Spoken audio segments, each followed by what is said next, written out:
죄송합니다. 처음 한 티가 나네요. 예. 설교하러 나오면서 박수 받은 적은 처음입니다. 오늘 우리 이야기교회가 역시 사랑이 많고 격려가 많은 교회라는 생각이 듭니다. 제가 여기 앞에서 여러분들 뵈니까요. 눈이 지금 초롱초롱하세요. 왜냐하면 오늘 저와의 설교가 처음이기 때문에 그런 것 같습니다. 뭔가 처음이라는 건 참 좋은 것 같아요. 왜냐하면 기대하게 되고 그리고 그걸로 인해서 감사하게 되고 그걸로 인해서 또 신선한 어떤 것들을 느낄 수 있기 때문에 좋은 것 같습니다. 특히 좋은 것은 여기 저희 앞에 정면에 지금 중고등부 친구들이 있다는 거예요. 제가 앞으로 함께할 친구들이 지금 저하고 정면으로 있기 때문에 졸기도 힘들 것 같고 눈을 피하기도 힘들 것 같습니다. 네. 어쨌든 오늘 우리의 이 말씀 가운데 하나님의 그 놀라운 은혜가 함께하기를 기대합니다. 첫 번째 설교를 무엇으로 할까 생각하다가 예수님의 첫 번째 기적에 대해서 생각하게 되었습니다. 주님께서 공생애를 시작하시면서 이 땅 가운데 또 우리 가운데 어떤 뜻을 어떻게 펼쳐주셨는가 하는 부분들을 우리가 좀 함께 바라보면서 그 가운데 담긴 하나님 우리에게 원하시는 바를 우리가 좀 생각하는 그런 시간이 되었으면 좋겠습니다. 예수님의 첫 번째 기적은 갈릴리 가나 지역에 거기서 벌어진 혼인잔치 가운데 이루어졌습니다. 여러분, 혼인잔치에 꼭 필요한 게 뭘까요? 신랑 신부죠. 그리고 당시 고대 근동의 이스라엘 지역의 혼인잔치에 반드시 필요한 것이 있었는데 그게 무엇이냐면 포도주였습니다. 그런데 마리아와 예수님이 그 혼인잔치에 참여하고 봤더니 거기 포도주가 다 떨어진 거예요. 큰일 났습니다. 고대 근동지방의 그 결혼 예식 가운데 포도주가 떨어졌다는 것은 예를 들면 비유컨대 마치 핫도그에 소세지가 없는 것 같은 뭐 그런 느낌이라고 할 수 있을 것 같습니다. 여러분 제가 초등학교 2학년 때 생애 처음으로 핫도그를 사 먹어본 적이 있거든요. 그때 기억이 납니다. 그때는 국민학교라 그랬죠. 국민학교 2학년 때 길거리에서 파는 핫도그를 사 먹었어요. 저랑 같은 연배에 계신 분들은 기억나실 거라는 생각이 듭니다. 막대기에다가 소세지를 꽂고 그리고 겉에 밀가루를 이렇게 더 씌워가지고 튀겨서 파는 그 핫도그였습니다. 핫도그를 제가 처음으로 사서 이제 먹었거든요. 그런데 매우 충격을 받았습니다. 핫도그를 한 입 딱 베어 물었는데 물고 딱 보니까 안에 소세지가 없는 거예요. 그래서 이게 제가 너무 속으로 당황했죠. 핫도그는 소세지가 있어야 되는데 소세지가 핫도그의 본질인데 이 소세지 어디로 간 거지? 생각하고 있는데 저랑 같이 옆에서 그 소세지를 사서 먹던 친구의 소세지를 보고 깨닫게 되었습니다. 이 친구는 핫도그를 사자마자 겉에 밀가루 껍질부터 이렇게 벗겨 먹더라고요.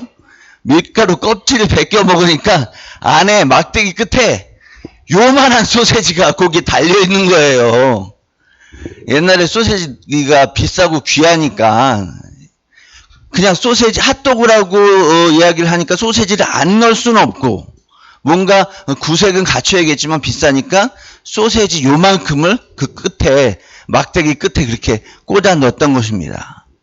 그래서 저도 그 다음부터는 핫도그 산 다음에 껍질부터 이렇게 벗겨 먹고 마지막에 이 소세지를 마치 사탕처럼 입에 이렇게 머금고 있다가 이렇게 먹었던 그런 기억이 납니다.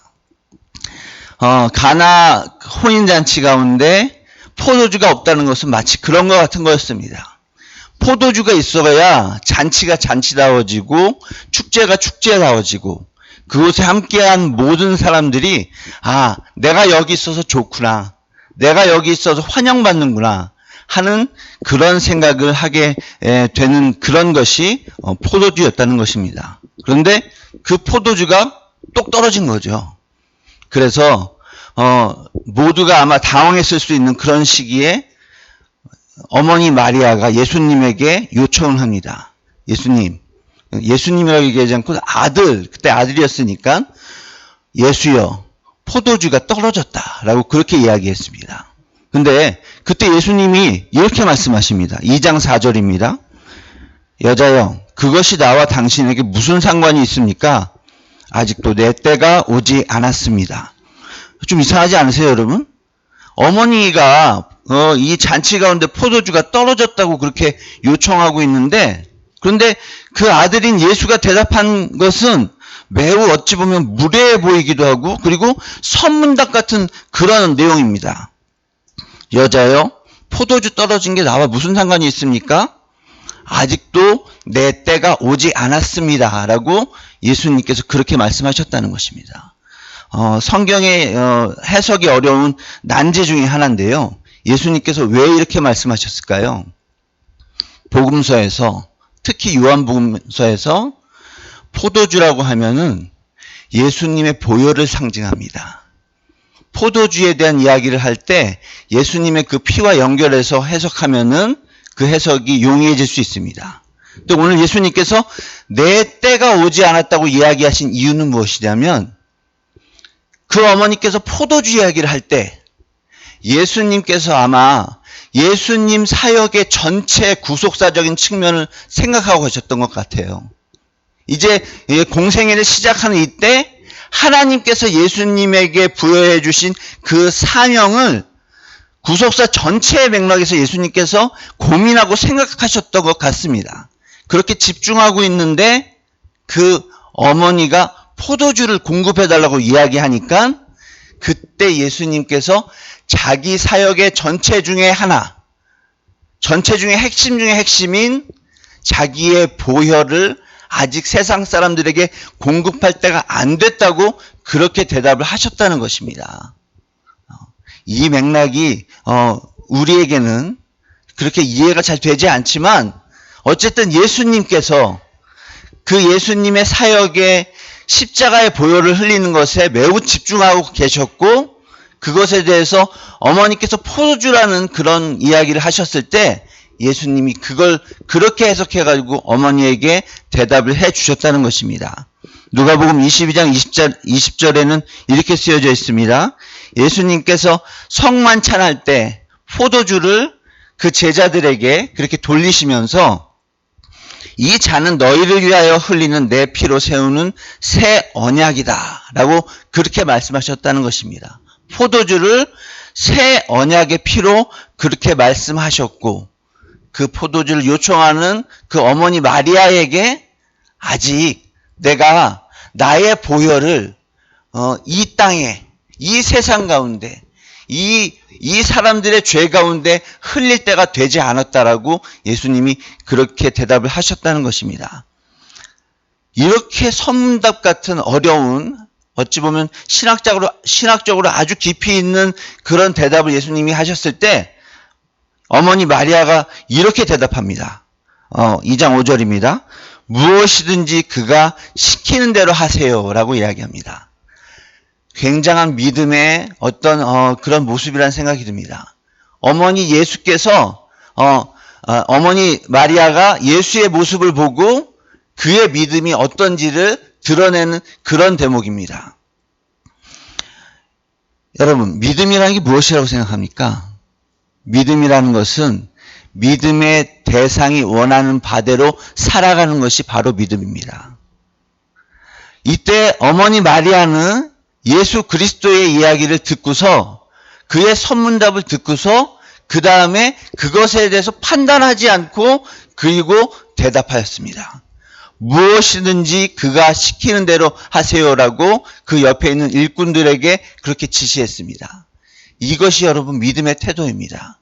믿음이라는 것은 믿음의 대상이 그에게 뭔가를 지시하고 이야기했을 때 그것을 있는 그대로 받아들이고 그 있는 그대로 받아들이는 그것들을 통하여 자기의 행동을 결정하는 것이 믿음입니다. 어머니 마리아는 오늘 그런 모습을 보여주신 거죠. 그 아들 예수가 이야기한 것을 구세주 예수, 창조주 예수가 이야기한 것으로 받아들이고 그것을 있는 그대로 실천하기 위해서 주변에 있는 일꾼들을 준비하는 모습을 우리가 보게 됩니다. 여러분 어떠십니까? 여러분 믿음의 사람이시잖아요. 여러분 크리스찬이시잖아요. 여러분 예수 그리스도를 믿는 사람이잖아요. 예수님께서 여러분들에게 무언가를 말씀하셨을 때, 예수님께서 여러분에게 무언가를 요청하셨을 때 여러분 어떻게 받아들이십니까? 혹시 주님, 지금은 그때가 아니에요. 주님, 지금은 그거 할 때가 아니에요. 주님, 이건 이래서 효율적이지 않아가지고 하면 안 될 것 같은데요? 라고 그렇게 여러분 대답하지 않으십니까? 여러분, 믿음의 사람은 주님의 음성을 듣고 그 음성에 그대로 순종하는 사람임을 우리는 모두 믿고 그대로 삶을 살아나가야 되겠습니다. 이렇게 예수님께 마리아가 순종을 하고 그리고 일꾼들이 예수님의 요청을 받아서 옆에 있는 6개의 물 항아리 가운데 물을 가득 채웁니다. 그리고 드디어 예수님께서 그 물을 포도주로 그렇게 변화시키십니다. 예수님께서 물을 포도주로 변화시키는 이 대목이야말로 우리 예수님께서 우리의 창조주이고 우리의 구세주임을 드러내는 그런 대목이었습니다. 물이 포도주로 변하는 순간 예수님의 정체성이 드러난 것입니다. 여기에 대한 좋은 해석이 있는데 한번 살펴보도록 하겠습니다. 19세기 영국의 낭만주의 시인인 조지 고든 바이런이라는 시인이 있습니다. 이 시인이 케임브리지 대학을 다녔대요. 케임브리지 대학 다니는데 그 신학 과목을 공부했는데 신학 과목 시험에 이런 그 시험 문제가 나왔답니다. 갈릴리 가나에서 물을 포도주로 만든 예수님의 첫 기적을 영적으로 서술하시오라고 하는 그런 대목에 그런 내용의 문제가 나왔대요. 그때 바이런이 이 시험 문제를 받아들고 1시간 내내 고민하다가 딱 한 문장을 쓰고 그리고 시험장을 나왔다는 것입니다. 그 문장의 내용은 이렇습니다. 이 사람 영국 사람이니까 영어 안 되는 영어지만 제가 한번 읽어보겠습니다. 바이런은 그 시험지에다 이렇게 썼습니다. Water saw its creator and blushed. 물이 그 창조주를, 그 주인을 만나서 얼굴을 붉혔다. 라고 물이 포도주가 되는 그 대목을 그렇게 해석했다는 것입니다. 물은 알아봤죠. 우리 예수님이 자기를 창조한 창조주임을 알아봤습니다. 그래서 그 예수님과 대면하는 그 순간 그 얼굴이 붉어졌고 흥분되었고 그 안에 벅찬 감동이 가득했던 것 같습니다. 물이 포도주가 됐다는 것은 구세주 예수님이 창조주 예수님임을 드러내는 순간이었습니다. 여러분 주님 만날 때 어떤 느낌을 갖고 계십니까? 주님과 대면할 때 여러분 속에 어떤 것들이 있습니까? 주님과 예배를 통해서 만나는 이 시간 가운데 여러분 주님을 대면하고 계십니까? 만약에 주님을 대면하셨다면 여러분 마음속에 어떤 감정의 변화가 일어나시나요? 물은 주님을 만나서 그 얼굴을 붉혔습니다. 우리도 우리 주님, 우리 창조주 주님을 만나서 우리의 가슴 벅참을 고백해야 되지 않겠습니까? 주님께서 물을 포도주로 만드신 그 순간 우리 주님은 세상의 모든 것을 창조한 분이라는 것을 드러내셨고 그리고 세상을 모든 것을 창조하신 그 주님께서 우리를 사랑하셔서 우리를 구원해 주신 분이라는 것이 또한 이 포도주의 이적을 통하여 드러난 것입니다. 여러분, 그런데 왜 주님께서 물을 포도주로 변하게 하신 건가요? 그건 축제가 축제되게 하기 위해서 그렇게 하신 거잖아요. 잔치가 잔치되게 하기 위해서 예수님께서 물을 포도주가 되게 하신 거잖아요. 즉 창조주 예수님 그리고 구세주 예수님께서 계신 그곳은 잔치여야 된다는 그런 이야기입니다. 여러분 인생 가운데 잔치와 축제는 중요합니다. 인생이 그저 간혹가다 있는 잔치와 축제가 아니라 인생 자체가 잔치와 축제가 된다면 그 인생은 분명 성공한 인생, 분명 굉장한 인생이 될 것입니다. 예수님 그걸 아시고 계셨던 것이죠. 자기와 함께하는 이 축제의 이 사람들이 축제의 그 기쁨을 진정으로 누렸으면 좋겠다는 그 마음이, 그들을 향한 관심과 사랑이 예수님 마음 가운데 있었다는 것입니다. 삶이 어려운 사람일수록, 삶이 팍팍하고 힘든 사람일수록 삶 속에 있는 축제와 잔치는 너무나도 중요합니다. 요즘 우리에게 혼인잔치는 제 느낌상 그렇게 중요한 잔치는 아닌 것 같아요. 근데 제가 캄보디아 사람들이 얼마나 그 혼인잔치를 귀하고 중요하게 여기는지 직접 옆에서 목도하고 체험했습니다. 캄보디아에는요, 제가 알기로는 결혼식 웨딩홀이 없습니다. 돈이 많은 사람들은 결혼식을 큰 그 음식점, 그런 식당에서 하고, 돈이 없는 사람들은 결혼식을 어떻게 하냐면요, 길거리에다가, 자기 집 앞에 길거리에다가 천막을 치고 그 안에서 혼인잔치를 합니다. 근데 그거 옆에서 지켜보면 한국 사람인 우리들은 충격받습니다. 왜냐하면 일단 3일 기본이거든요. 3일 밤낮을 해요. 3일 밤낮을 음악을 틀어놓습니다. 낮에는 캄보디아 전통 음악을 틀어놓고요, 밤에는 댄스 음악을 틀어놓는데 새벽 2시, 3시까지 틀어놓습니다. 옆에 사람이 잠을 자던 말던 그런 건 아무 상관이 없어요. 더 충격적인 건 뭐냐면 그 천막을 그 자신들 집 앞에 길거리에다가 아무도 통과하지 못하도록, 다니지 못하도록 천막을 그렇게 친다는 것입니다. 그래가지고 오토바이나 차가 오다가 그 결혼식 천막이 보이잖아요. 그러면 그 주변으로 돌아가요. 누구도 그거에 대해서 항의하거나 뭐라고 하지 않습니다. 왜냐하면 그들에게는 그 결혼식이, 그 혼인잔치가, 그 축제가 너무나도 중요한 것이기 때문에 그렇습니다. 예수님 살아갈 당시에 그 갈릴리 가나에서 혼인잔치에 참여한 사람들이 그 잔치를 얼마나 귀하게 여겼는지 충분히 알고 있었습니다. 그래서 그 잔치가 망가지지 않도록 물이 포도주 되도록 그런 기적을 베푸셨다는 것입니다. 여러분, 이 예수님과 함께 동행하면 우리의 삶이 어떻게 될까요? 여러분, 이 예수님이 창조주이고 구속주임을 우리가 알고 그분과 함께 발맞추어 삶을 살아가면 우리의 인생이 어떻게 될까요? 그것이 이루어질 때 우리의 인생은 축제가 되는 것입니다. 그것이 되어질 때 우리의 인생은 참된 잔치가 되는 것입니다. 여러분, 제가 여기 우리 이야기교회 또 이 카자 카페에 왔을 때 그런 생각을 많이 했습니다. 제가 태어나서 처음 경험해보는 교회예요. 우리 이야기교회는. 목사님께서 그리고 여기 있는 성도들께서 교회와 카페를 같이 했을 때 그 의미가 뭘까?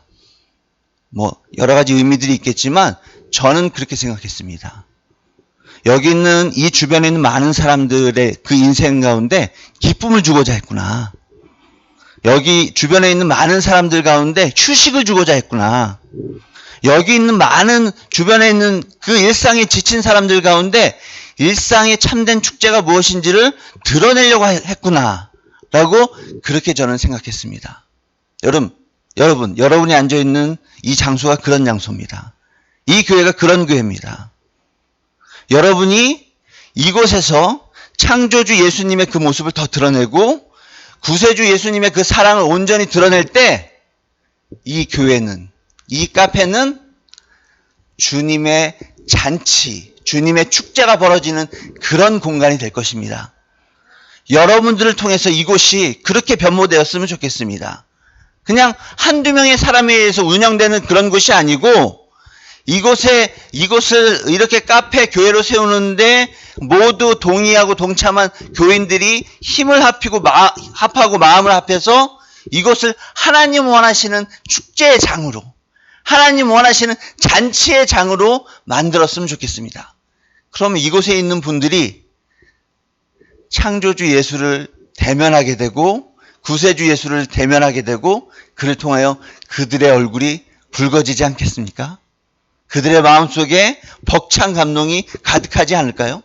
그리고 예배 드려야겠다고 그렇게 변화되지 않겠습니까? 여러분, 주님께서 우리에게 원하십니다.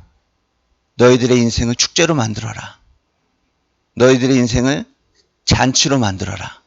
그리고 그를 통하여 창조주 예수의 그 모습이 무엇인지, 구세주 예수의 모습인지 너희들의 삶을 통하여 드러내라.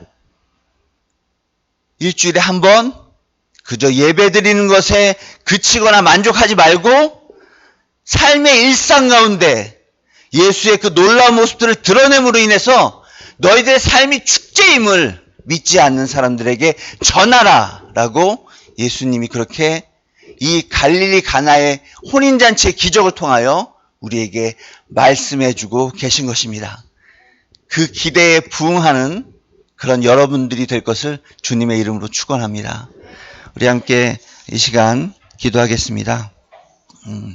하나님께서 오늘 우리에게 주신 말씀을 통하여 우리에게 깨달음과 변화가 있기를 원합니다.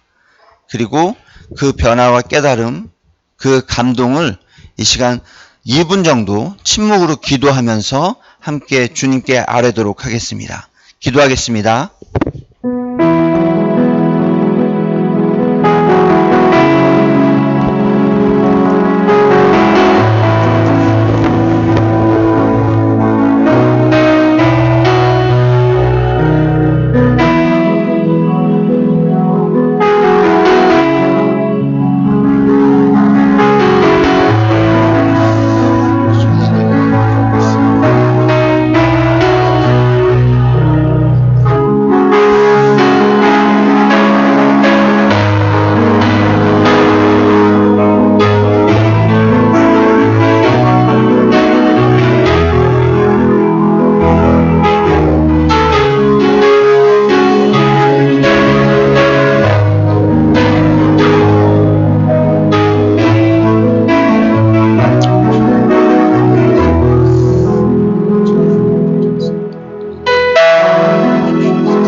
하나님 아버지 감사합니다.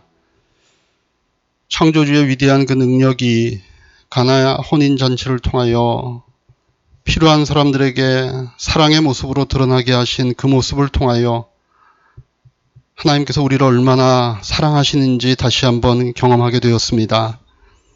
특별히 우리 이야기교회가 세워진 그 목적과 그 의미가 이 지역에 있는 사람들에게 기쁨과 휴식을 주며 우리의 매일의 삶을 통하여 하나님이 베푸시는 축제의 장으로 초대하기 위한 것임을 다시 한번 정리하고 고백할 수 있게 하시니 감사합니다.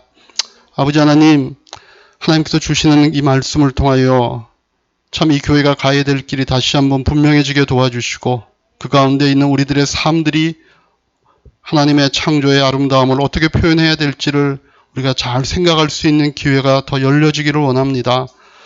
아버지 하나님, 한 주간도 그렇게 우리의 삶이 하나님의 창조와 하나님의 구원과 하나님의 회복의 은혜들을 드러낼 수 있는 통로가 되도록 주님 사용하여 주시옵소서. 그리하여 우리에게 들려지는 하나님의 음성과 초대의 음성들이 우리에게 차고 넘쳐 우리 주변에 믿지 않은 이웃에게까지 흘러들어갈 수 있는 놀라운 은혜들이 우리에게 경험되도록 이 한 주간 동행하여 주시옵소서. 예수님의 이름으로 기도하옵나이다. 아멘.